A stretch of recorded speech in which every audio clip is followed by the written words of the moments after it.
या बातमीपत्राचे प्रमुख प्रायोजक प्लॅटिनम मॉल इंद्रधनु सोलापूर। सोलापुरातील सर्वात प्रतिष्ठित इंद्रधनु सोसायटीचा नवीन भव्य कमर्शियल प्रोजेक्ट आता रेल्वे स्टेशनच्या अगदी शेजारी शहराच्या मध्यवर्ती ठिकाणी। नमस्कार, न्यूज प्लसच्या बातमीपत्रात आपणा सर्वांचं स्वागत। सुरुवातीला पाहूयात हेडलाईन्स। राजधानी दिल्लीत शंखनाद महोत्सवाचं आयोजन, लाखोंनी होणार गर्दी।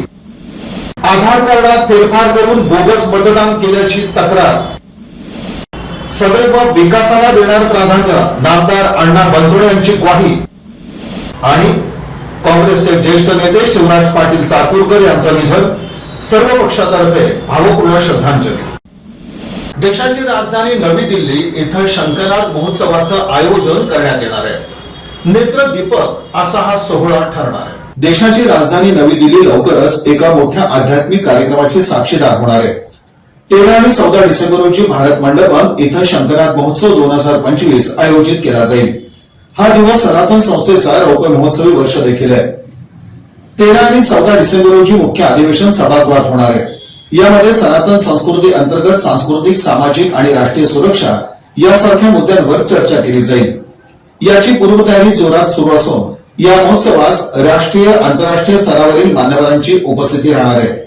या शंखनाद महोत्सवाला उपस्थित राहण्यासाठी देशभरातून तसंच महाराष्ट्रातून हजारो जण दिल्लीला रवाना झाले।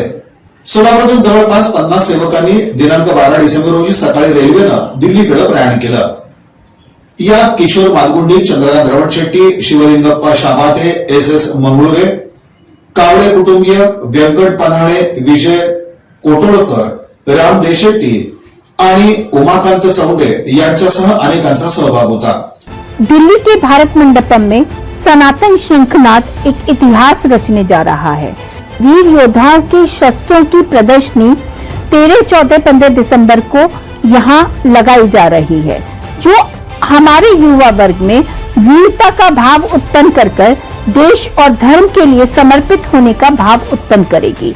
इसलिए मैं आप सभी से यह अनुरोध करती हूँ कि सनातन संस्था द्वारा किए जा रहे इस अभिनंदनीय प्रयास में आप सभी सम्मिलित होकर इस धर्म यज्ञ में अपनी आहुति को अवश्य प्रदान करें।